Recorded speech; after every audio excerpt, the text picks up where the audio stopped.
Oke, baik teman-teman sekalian, di minggu keempat itu kita akan, lihat tentang rank, determinan, adjoint, dan inverse matrix. Nah, ini seperti yang saya ceritakan di awal ya, kita agak dipadatkan karena, materi setelah UTS nanti kita sudah mulai dengan statistik, jadi aljabar linearnya kita sudah harus, selesaikan ya. Jadi nggak apa-apa kita sekarang padatkan dulu materinya, nanti di minggu pengganti itu kita boleh diskusi ya tentang apa semua materi dari awal sampai dengan akhir, atau misalnya di setiap kali perkuliahan kita juga bisa diskusi ya. Oke, yang pertama akan dibahas adalah tentang rank ya, ini definisi dan cara mencarinya. Kemudian ada pengertiannya. Pengertian dari rank adalah jumlah maksimum baris atau kolom yang tidak dapat dinolkan. Nanti kita apa sih maksudnya yang tidak dapat dinolkan. Kemudian untuk melakukan mengnol atau untuk mengenolkan baris kolom atau baris atau kolom harus dilakukan satu atau serangkaian transformasi elementer. Nah, tadi kenapa saya ingatkan lagi atau kenapa saya jelaskan lagi tentang transformasi elementer adalah karena kita akan gunakan proses ini untuk menentukan rank ya. Oke, nah sekarang kita lihat pengenalan diawali dengan mencari elemen eksekutor. Oh ya, oke, ini bahasanya di sini adalah bahasa saya ya. Jadi kalau kalian dilihat di buku-buku itu bahasanya nggak kayak gini sih sebetulnya. Cuma ini saya hanya untuk mempermudah aja. Jadi gini, si rank itu adalah jumlah maksimum baris atau kolom yang tidak dapat dinolkan. Nah, kita lihat ya, kalau nanti balik lagi ke jenis matriks, ini namanya adalah matriks bujur sangkar. Matriks bujur sangkar adalah satu matriks yang jumlah kolom dan barisnya sama. Jadi yang 2 kali 2, 3 kali 3, 4 kali 4, 5 kali 5, dan seterusnya itu namanya adalah matriks bujur sangkar. Nah, kalau misalnya matriks bujur sangkar ini atau matriks apapun itu, kalau misalnya ada 3 baris nih ya, berarti ada 3 baris. Nah, satu baris bisa dinolkan, yang disebut dengan dinolkan itu nanti si elemennya itu berubah semua jadi 0. Berarti ada satu baris yang bisa dinolkan, artinya sisanya ada 2 baris yang tidak dapat dinolkan. Oke, nah yang tidak dapat dinolkan itulah yang kita sebut sebagai rank. Nah, gimana caranya yang tadinya baris ini tidak 0 menjadi 0? Nanti dengan menggunakan transformasi elementer. Ya, nah, jadi bahasa saya adalah kita mau melakukan proses, gitu kan? Selalu data kan seperti itu. Inputnya adalah matriks ini, matriks yang bukan matriks 0 ya, atau bukan matriks yang memiliki baris atau kolom yang 0. Kemudian kita lakukan proses transformasi elementer, salah satu atau beberapa barisnya akan mengalami perubahan menjadi baris 0. Nah, sekarang yang kita lakukan adalah kita mau menentukan pivot. Pivot adalah elemen yang menolkan elemen lain dalam satu matriks, dia menolkan baris atau menolkan kolom.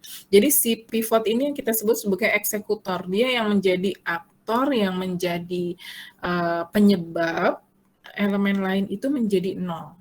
Gitu ya. Nah, itu yang kita sebut sebagai pivot. Nah, kita mau ambil contoh nih. Ini adalah sebuah matriks yang akan kita cari jumlah ranknya.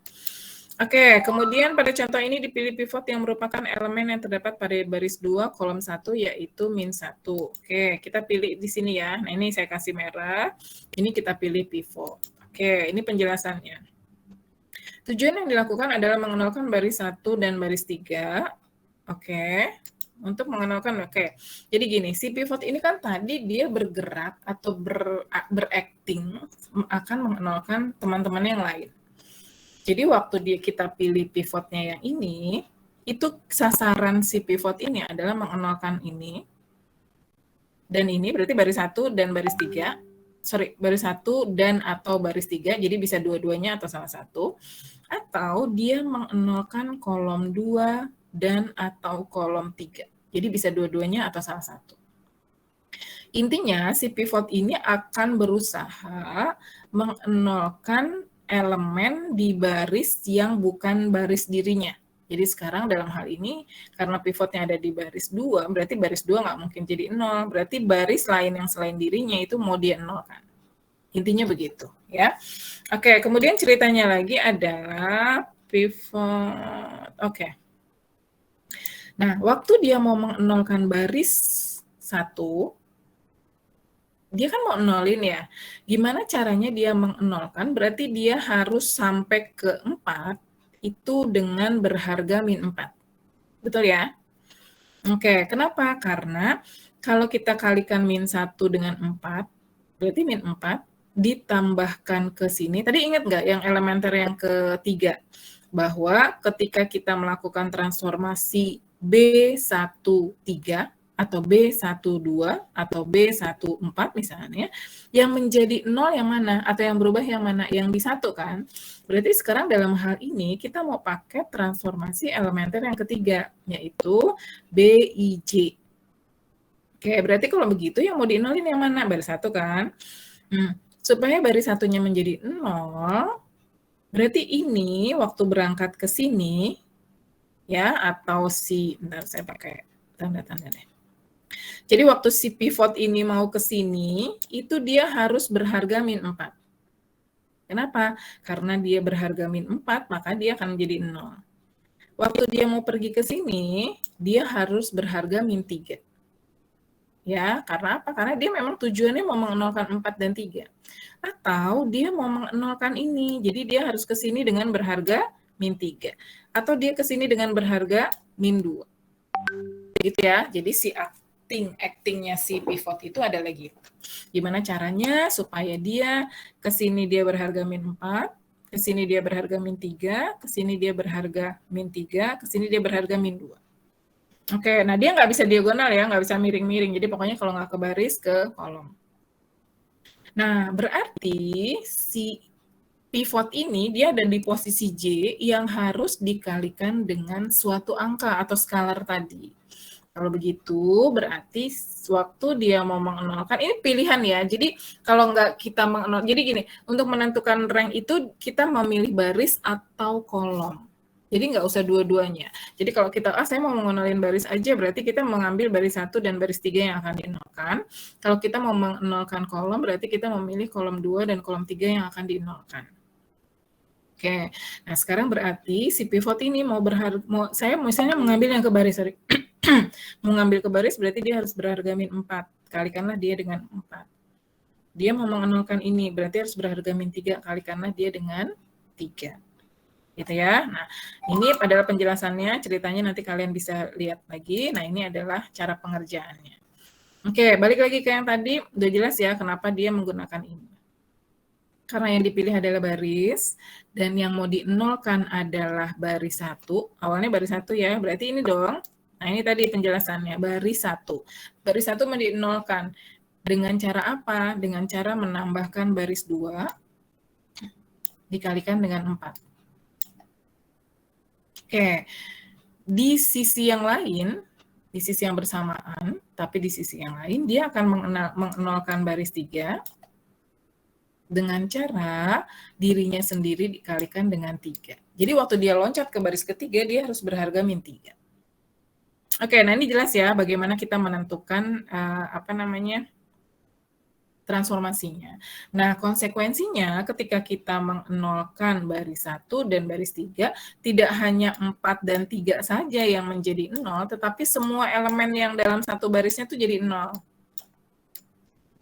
Gitu. Ya, nah dengan kata lain berarti ini berlaku seperti tadi, transformasi baris ke-1 dan transformasi baris kedua itu bisa dilakukan. Gitu ya. Oke, nah jadi sebetulnya yang agak harus dipikirkan itu mesinnya ini nih, mesin yang melakukan proses transformasinya. Kalau transformasinya kan tadi sudah dijelaskan dan kalian sudah mengerti tadi ya, bahwa apa yang terjadi kalau transformasinya seperti ini. Nah, ini proses yang dilakukan sekaligus berbarengan. Jadi baris 1 juga, baris 3 juga. Baris 2-nya karena dia adalah baris di mana terdapatnya pivot, maka dia nggak berubah, min 1, 3, 2. Kemudian baris 1 dia akan berubah sesuai dengan transformasinya seperti ini tadi, juga sama semuanya, sehingga hasil akhirnya adalah seperti ini. Ya, oke, nah kalau kita mau melakukannya ke kolom, kita melakukannya seperti ini. Tapi kita nggak bahas ya, karena kita ini lakukannya dengan analogi. Ya, analogi itu artinya proses yang sama yang terjadi pada kolom. Oke, nah setelah sampai sini, ini kita udah dapat nih transformasi yang pertama. transformasi atau proses yang pertama. Ternyata kalau kita lihat-lihat dari hasil transformasi ini kan ini udah 0 ya, ini 0, ini 0. 7 dengan 11, 11 dengan 1. Apa yang terjadi? Karena 7 dan 11, sementara 11 dan ini kan perbandingan, lihat ya. 7 dengan 11, 11 dengan 1 kan perbandingannya nggak sama. Artinya, kita akan sulit sekali untuk mengenolkan lagi. Ya, karena apa? Karena kan yang pasti bisa dinolkan salah satu dari ini ya, salah satu dari baris 1 atau baris 3. Kalau kita lihat seperti ini, kayaknya nggak bisa dinolkan. Kalaupun kita mau menolkan, berarti kita pakai pecahan, tetapi kalau kita lihat dari logika aja, 7 mengenolkan 11, oke, bisa lah pakai min 7 per 11. Tetapi min 7 per 11 itu juga nanti tidak akan mengubah ini menjadi 0. Jadi dilihat aja secara logika perbandingan antara baris 1 dan baris 3. Baris 2 udah nggak usah dilihat lagi, karena dia kan sudah tidak akan menjadi 0. Oke, nah sekarang kita lihat pada contoh ini tidak ada baris yang dapat dinolkan, sehingga dikatakan bahwa contoh ini ranknya adalah 3. Jadi lihat ya, ini tidak ada baris yang bisa dinolkan. Jadi dinolkan itu artinya adalah 0 semua, satu baris. Nah, karena tidak ada yang bisa dinolkan, maka jumlah barisnya kan tetap 3 ya. Oke, maka dalam hal ini kita sebut ranknya adalah 3. Oke, nah sekarang kita lihat contoh yang kedua ya. Lihat contoh yang kedua. Kita menggunakan pivotnya yang mana? Nah ini ya, kita tadi contohnya yang ini, kita menggunakan pivotnya yang ini. Berarti kita menggunakan pivot yang mana nih? Baris 3 ya. Oke, baris 3 berarti mau mengenalkan baris mana? Baris 1 dan baris 2. Oke, nah ini dilakukan hal yang sama, ini berarti mesinnya. Nah, ini yang waktu kita pertama pikirkan tuh apa ya mesinnya ya, gitu ya. Oke, nah ini dilakukan hal yang sama. Oke, nah sekarang lihat pada hasil transformasi yang pertama, ini hasil transformasi yang pertama terlihat perbandingan antara 5 dan min 10, kemudian 5 dan min 10. Berarti sama dong kelipatannya atau perbandingannya sama. Berarti kalau begitu, kita bisa lakukan transformasi yang kedua, yaitu ini. Apa maksudnya? Maksudnya adalah bahwa salah satu dari baris 1 atau baris 2 itu bisa menjadi 0. Caranya adalah bagaimana? Baris kedua, bisa kan? Berarti yang mau dinolin mana? Baris 1. Baris 2 berarti yang menjadi pivot adalah 5. 5 kalau kalikan 2 kan 10. 10 ditambahkan ke min 10 jadi 0. Ini juga sama. 5 kali 2, 10. 10 tambahkan min 10 jadi 0. Oke.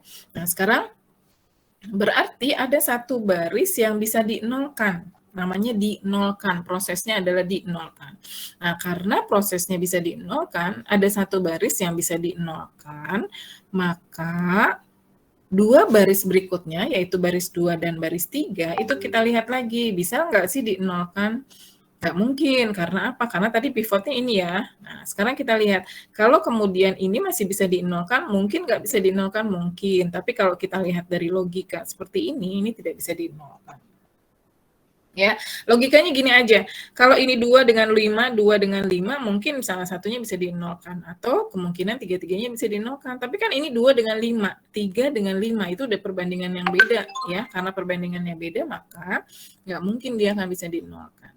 Dengan demikian, maka rank yang ini, rank yang contoh kedua ini adalah 2, kenapa? Karena 2 baris, terdapat 2 baris yang tidak dapat dinolkan. Oke, sampai sini ada pertanyaan untuk rank. Jadi, yang harus kalian lakukan adalah betul-betul bisa melakukan transformasi elementer, karena kemudian transformasi elementer itu bisa digunakan untuk menentukan jumlah rank. Kenapa bisa menentukan jumlah rank? Karena untuk menentukan jumlah rank itu, kita harus melakukan proses mengnolkan atau pengnolan. Oke, sampai sini ada pertanyaan? Ya, oke, boleh. Ya, betul. Ranknya 2. Kenapa 2, Rizky?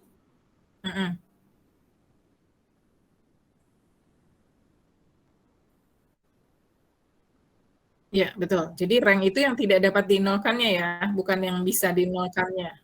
Oke, pertanyaannya?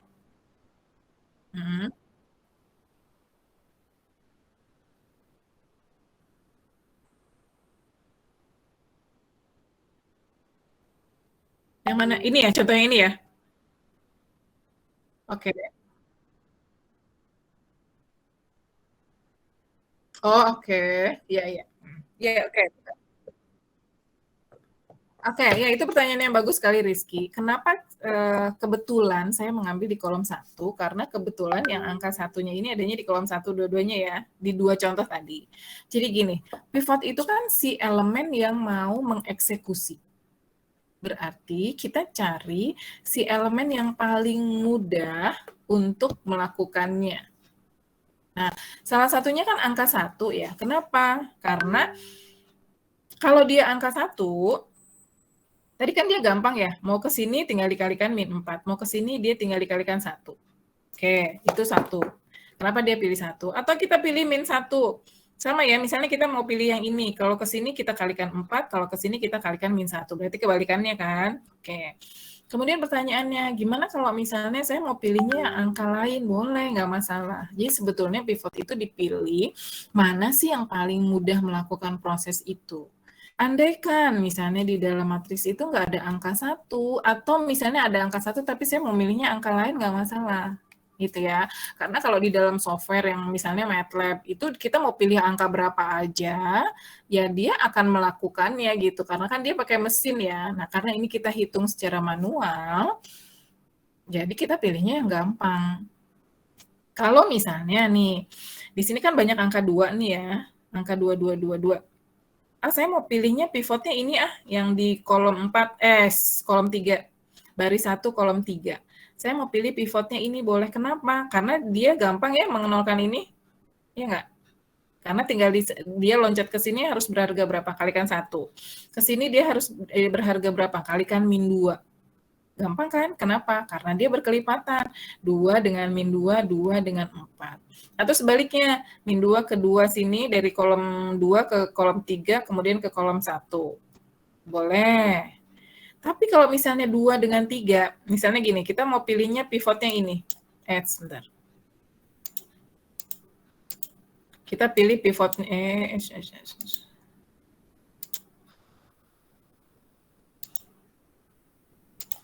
kita misalnya mau pilih pivotnya ini, tapi kita mau lakukannya ke baris, boleh. Berarti kan ke sini sama ya, kalikan dengan min 1. Ke sini berarti harus dikalikan dengan pecahan dong. Kenapa? Karena berarti dia harus bentuknya berapa? Min 2/3 ya. Min 2/3 ya, supaya ininya menjadi 0. Gitu sebetulnya Rizky. Jadi kenapa tadi kebetulan? Jadi itu sebetulnya kebetulan saja, karena dua-duanya angka satunya ada di kolom 1. Tapi kalau misalnya angka ini dia mau bergeraknya ke kolom, ya berarti tinggal 1 ke mengenalkan 2, dia mengenalkan 3. Atau dia bergerak ke atas tadi sudah ya, atau kita pilih yang lain. Jadi gitu sebetulnya. Sebetulnya kalau kita menghitung manual, ya kita pilih yang paling gampang. Tapi kalau misalnya kita melakukannya dengan aplikasi, ya kita tinggal klik aja pivotnya mau yang mana, ya dia melakukannya sendiri gitu. Itu sebetulnya kemudahan aja kita memilih pivot. Itu ya Rizky. Oke, ada lagi yang lain pertanyaannya? Bu, izin bertanya. Ya, oke, siapa ini? Jadi, Nicholas, Bu. Oh, Nicholas, oke. Jadi untuk ini kan memakai transformasi elementer. Yep. Nah, ini kan kalau dari materi yang sebelumnya pakai contoh 3. Tapi kalau kita pakai contoh selain 3 itu bisa nggak, Bu? Kalau kita mencari contoh selain 3, berarti yang contoh yang paling mungkin adalah yang 4 ya?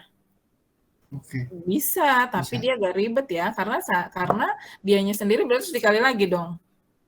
Iya nggak? Kan kita mau mengenolkan yang lain.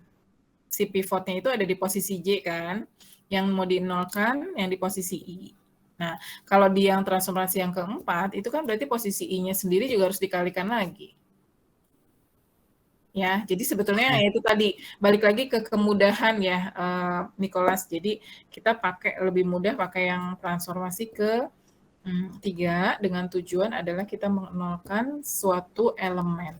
Nah, mengenolkan suatu elemen berarti kita yang akan berubah tadi kan sesuai dengan transformasi yang ketiga itu posisi I dong.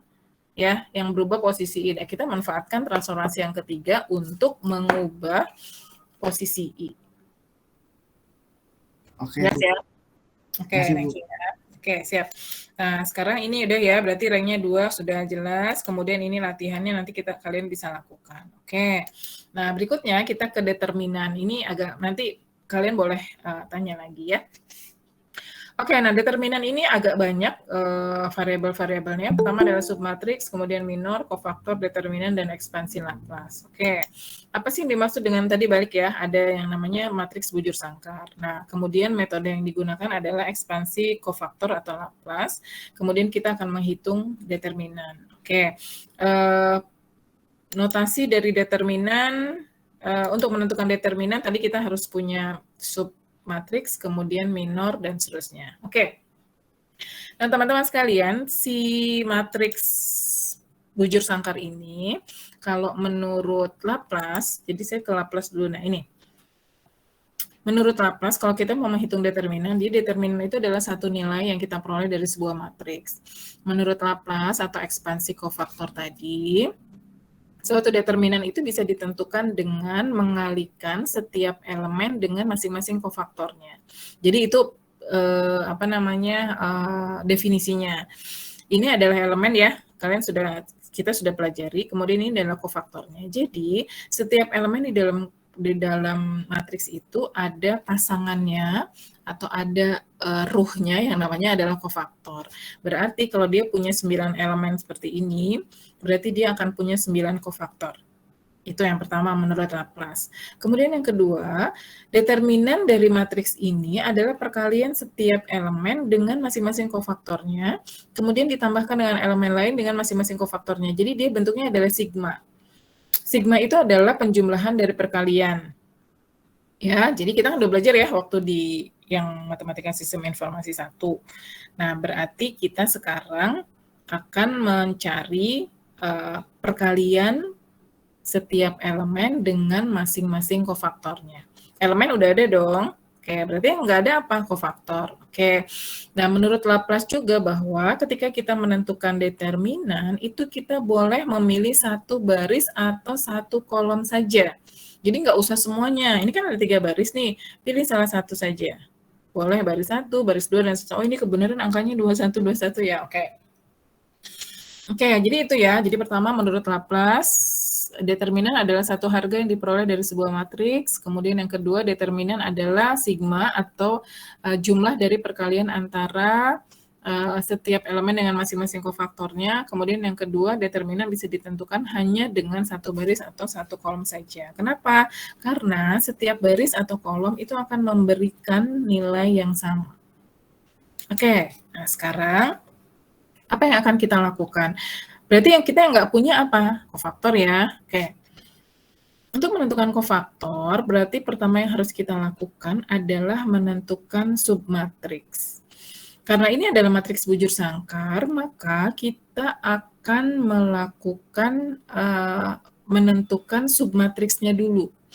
Apa sih submatriks? Submatriks adalah sebuah matriks kecil atau matriks yang lebih kecil yang diperoleh dengan menghilangkan baris ke I dan kolom ke J. Oke, jadi ini kan contohnya tadi ya, A-nya. Submatriksnya mana? Misalnya kita mau menentukan submatriks 1,3. Ini kan saya ambil satu contoh aja nih. Saya mau menentukan, saya mau memilih baris ke-1 berarti ya. Berarti kan baris ke-1 itu elemennya apa? 11, 12, 13. Oke, kemudian saya mau mengambil contoh C13 atau kofaktor 13. Berarti ini dong yang mau diambil ya. Oke. Kofaktor 13. Tadi ingat setiap elemen itu punya pendampingnya atau punya partnernya namanya kofaktor. Di sini saya mau ngambil contoh, nanti kalian buat dengan analogi sendiri. C13 berarti elemennya ini ya. Oke, kemudian sebentar. Dari 1 kolom 1. Oke. Ini bisa digeser-geser jadi gini. Bentar ya, saya salah nggak nih?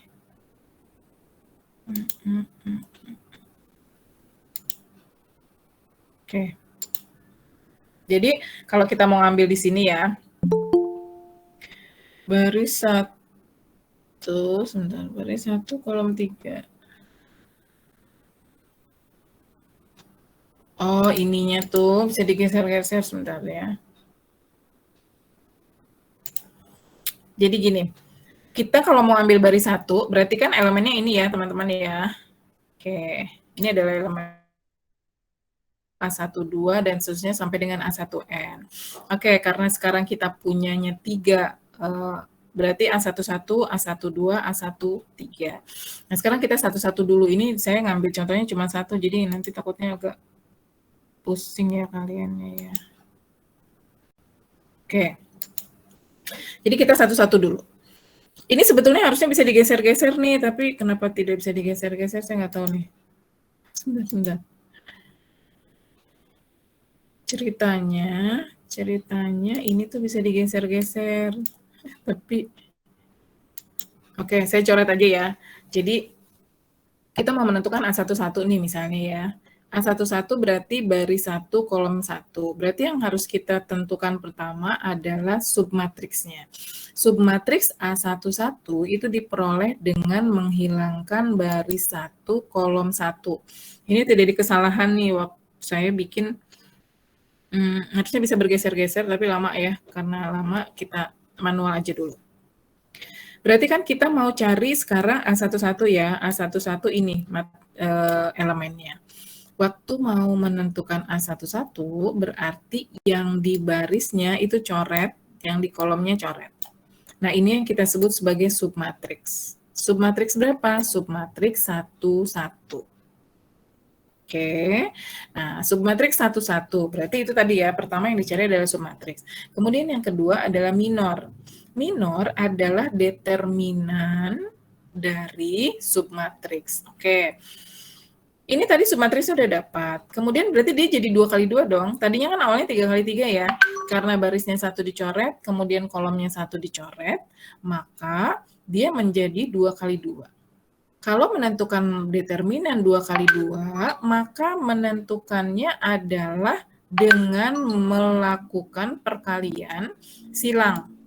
2 kali 2 dikurangi 1 kali 1. Berarti itu namanya adalah minor 1, 3. Minor 1, 1. Coba dihitung. Berarti jadi berapa? 4 dikurangi 1. Ya, oke, kita tulis ya manual. Nanti saya perbaiki di sini karena saya hanya mau menunjuk. Tadi di sininya saya rencananya hanya menunjukkan 1 saja, tapi kita hitung semua. Oke, berarti kalian hitung ya. A11 tadi submatriksnya adalah 2, 1, 1, 2. Oke, minornya, minor 1, 1 adalah 2 kali 2, 4 dikurangi 1 kali 1. Berarti kan 3 ya. Oke, kemudian kofaktornya, kofaktor 1, 1 adalah min 1 pangkat 1 plus 1. Jadi lihat contohnya yang di sini teman-teman. Jadi nanti ini baru kita geser ke 1, 3 ya. Ini saya salah membuat analogi, saya langsung ke 1, 3. Jadi kofaktor 1, 1, lihat di sini ya, kofaktor 1, 1 berarti ininya min 1 pangkat 1 plus 1. Berarti min 1 pangkat 2 ya, min 1 pangkat 2 berarti 1. 1 kali, berapa tadi? 3. Ngerti nggak? Oke, berarti kofaktor dari 1, 1 adalah min 1 pangkat 1 plus 1. Nanti saya tambahin lagi. Kemudian dikalikan minornya. Tadi minornya adalah 3. Ya, oke. Berarti 1 dikali 3 sama dengan 3. Adalah untuk kofaktor 1, 1. Jadi, kofaktor 1, 1. Ini saya tulis di sini ya. Kofaktor 1, 1 adalah sama dengan berapa tadi? 3. Oke, kenapa 3? Karena minornya adalah 2 kali 2 dikurangi 1 kali 1 berarti 3. Kemudian ini kan minornya ya. Oke, dikalikan dengan min 1 pangkat 1 plus 1. Oke, sekarang kita lihat ke kofaktor 1, 2. Kofaktor 1, 2.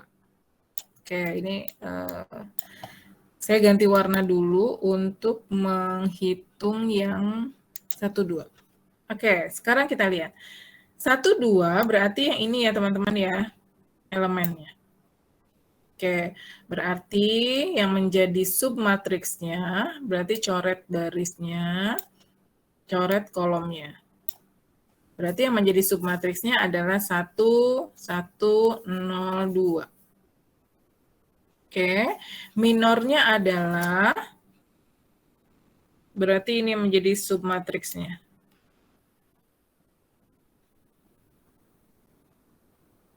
Gitu ya. Oke, berarti yang menjadi minornya adalah 1 kali 2, 2, dikurangi 0 kali 1, 0. Berarti hasilnya adalah 2. Oke, kemudian kofaktornya adalah min 1. Nah, ini min 1 ini tetapan, jadi dia selalu min 1.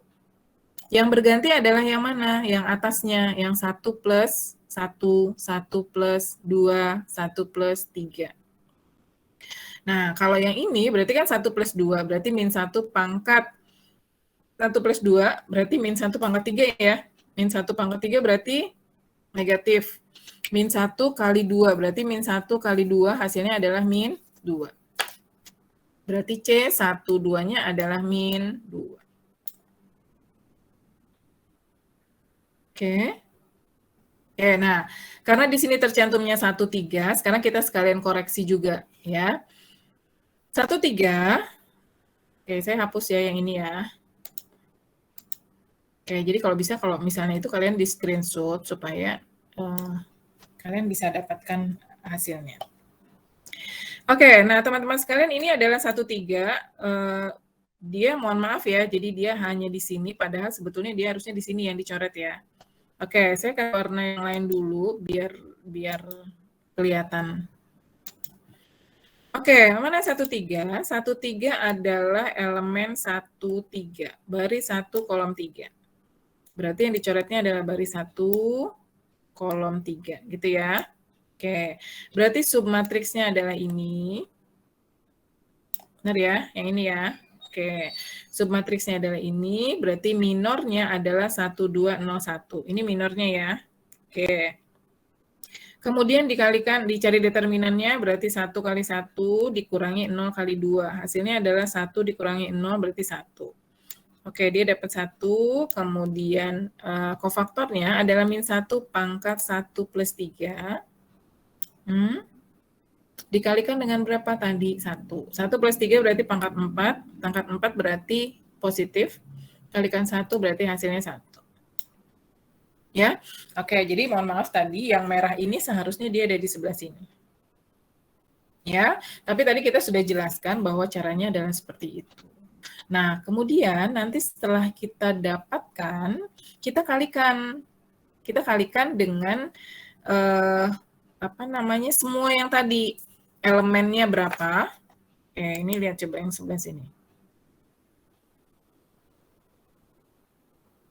Oke, oh ini malah baris ketiga yang dihitung ya. Baris ketiga hasilnya adalah 4. Kemudian kolom ketiga hasilnya juga 4. Kemudian nanti yang baris 1 tadi yang kita cari hasilnya berapa, gitu ya. Karena menurut Laplace, ini kita sudah dibuktikan di baris ketiga hasilnya 4. Kemudian di kolom ketiga, kolom ketiga hasilnya juga 4. Nanti yang kolom 1, baris 1 kalian hitung hasilnya berapa. Karena apa? Karena menurut Laplace bahwa untuk menentukan determinan itu boleh dari baris atau kolom yang mana saja. Ya. Oke, nah sekarang kita lewat lagi ya. Oke. Itu adalah untuk determinan, ini adalah untuk kalau dia beberapa aturan atau beberapa sifat dari determinan. Antara lain kalau dia ditranspos, transpos itu adalah kalau dibalik ya. Yang tadinya baris jadi kolom, kolom jadi baris, itu nanti hasilnya adalah seperti ini.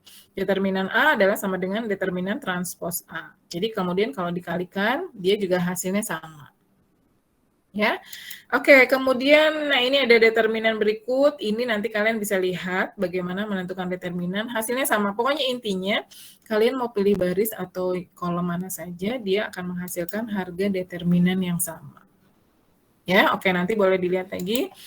Kemudian ini juga ada latihan, kemudian ini ada determinan, ini banyak ya latihannya, nanti boleh dicoba-coba lagi. Kemudian nah ini, setelah menentukan determinan tadi, kita akan menentukan adjoint.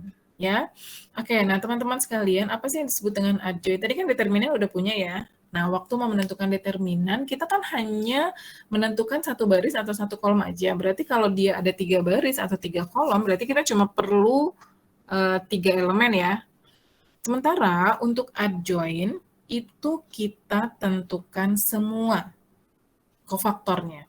Jadi apa sih yang disebut dengan adjoin? Adjoin adalah matriks yang diperlukan untuk menentukan matriks inverse, oke? Kemudian adjoin adalah satu matriks yang berisi semua kofaktor dari suatu matriks dan diletakkan pada posisi transpose. Jadi yang harus kalian lakukan adalah mencari semua kofaktornya, tetapi nanti hasilnya ditempatkan di posisi transpose. Ya, ini tadi kita sudah lakukan, kemudian ini tadi. Ini adalah matriks kofaktor, jadi ini isinya kofaktor ya. Tadi kan kita cuma perlu 3. Mau baris mana aja, mau kolom mana aja, kita menentukan hasil determinannya sama. Tetapi untuk adjoin, itu kita tentukan semuanya, 9-9-nya. Berarti C22, C23, C33, dan seterusnya kita tentukan. Masukkan ke dalam satu matriks, namanya adalah matriks kofaktor. Ya, kemudian yang disebut dengan adjoin adalah yang matriks kofaktor ini dibalik. Yang tadinya di posisi baris, jadi di posisi kolom. Ya, oke, jadi caranya sama. Makanya tadi intinya adalah yang tadi. Bagaimana kita menentukan submatriks, bagaimana kita menentukan minor, kemudian bagaimana kita menentukan kofaktor. Ya, caranya sama. Setelah dapat adjoin, kemudian kalau kita mau cari matriks adjoin saja, ya udah sampai di situ, selesai. Tapi, kalau kita mau menentukan matriks inverse, berarti matriks adjoin dibagi dengan determinan. Nah, ini ada cara penjelasannya sama, seperti yang tadi kita sudah lakukan. Sehingga matriks kofaktor, nah ini dapat ya, kofaktor tadi yang di atas tadi, kita udah dapat semua. Jadi kalau sekali lagi, kalau cari determinan, kita hanya perlu 3 elemen. Kalau untuk mencari matriks kofaktor, kita harus punya 9-9-nya. Kalau kita cari matriks adjoin, berarti kita harus dapat kofaktornya, kemudian kita balik posisinya. Ya, oke, setelah itu, kalau kita mau menentukan inverse, berarti kita tinggal bagi dengan determinan. Oke, kita cari contohnya ya. Nah, ini cara mencarinya sama seperti tadi, determinannya juga sama nih, lihat ya. Determinan baris 1, 1, baris 2, 1, baris 3, 1. Oke. Setelah dapat, kita dapat kofaktor, masukin semuanya ke sini. Kemudian setelah itu lihat, dari matriks ini kita balik. Posisinya menjadi min 1, 1, 2, ya, dan seterusnya ya. Ini udah namanya matriks adjoin. Kemudian setelah itu untuk mencari matriks inverse berarti matriks adjoin dibagi determinan. Karena kebetulan determinannya di sini 1, berarti hasilnya sama kan ya. Tapi kalau misalnya di sini 2, kalau misalnya determinannya 2 misalnya, berarti ini menjadi min setengah, 1, setengah, min setengah, setengah, setengah, ya, 1, min 1, min setengah. Contohnya kalau ininya 2. Ya, oke, jadi intinya adalah bahwa menentukan matriks inverse itu harus menentukan dulu matriks kofaktor, kemudian setelah itu ditranspose. Ditranspose itu artinya di posisinya dibalik, kemudian setelah itu dibagi determinan. Nah, sekarang pertanyaannya, bagaimana kalau determinannya 0? Tadi kan kita cari determinan dulu ya. Nah, kalau determinannya 0, berarti kita sudah bisa menyimpulkan bahwa matriks tersebut tidak punya inverse. Kenapa? Karena kita udah capek-capek nyari nih ke 99 kofaktornya, dibagi dengan 0 kan dia tidak terdefinisi. Ya, sehingga begitu kita tahu bahwa determinannya 0, ya udah inverse-nya nggak usah dicari gitu. Karena dia nggak akan punya inverse. Ya, oke, jadi sekali lagi kalau determinan itu satu nilai, kalau adjoin itu adalah satu matriks, kalau inverse adalah satu matriks yang dibagi dengan determinan. Oke? Oke, sampai sini ada pertanyaan? Silakan.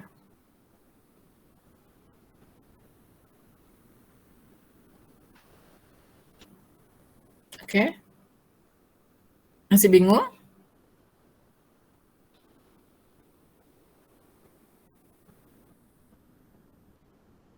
Oke, baik. Jadi sekarang gini aja, kan, saya minta kalian menentukan 3 matriks bujur sangkar ya.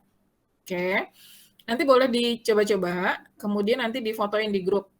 Bu, ini saya udah bikin, kan nanti nggak boleh sama kan, satu sama lain, toh juga nanti di forum nggak boleh sama, jadi walaupun kalian share di grup juga, ya walaupun kalian share di grup, nggak akan boleh ada yang sama juga. Misalnya nih, Rizky udah share di grup, Bu, saya mau nanya ini. Kemudian apa Rizky Nicholas misalnya nyontek yang punya Rizky kan nggak boleh tuh. Jadi nggak apa-apa juga misalnya Rizky, Bu, saya udah sampai sini tapi masih mentok gitu misalnya ya.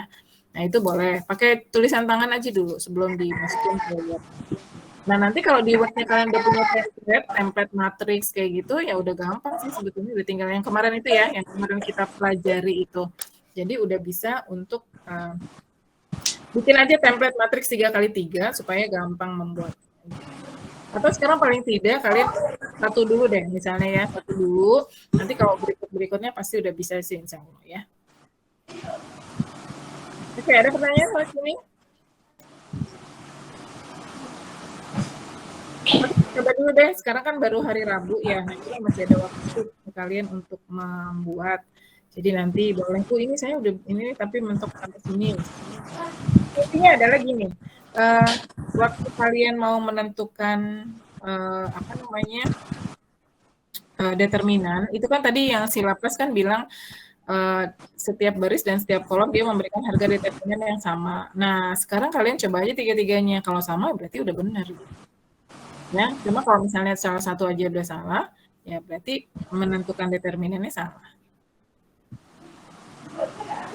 Oke, sampai sini ada pertanyaan? Lagi?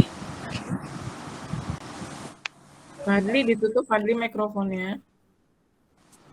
Oh iya, maaf. Oke, mau nanya. Fadli mau nanya. Oke, ada yang mau tanya kan? Oke, silakan nih. Masih ada 3 menit lagi sebelum kita akhiri dan sambil saya kasih link. Oke, sebentar.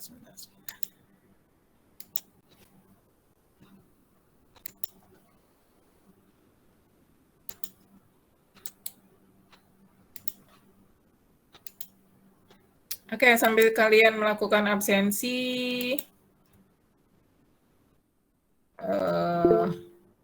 boleh ditanya. Ini absensinya untuk karena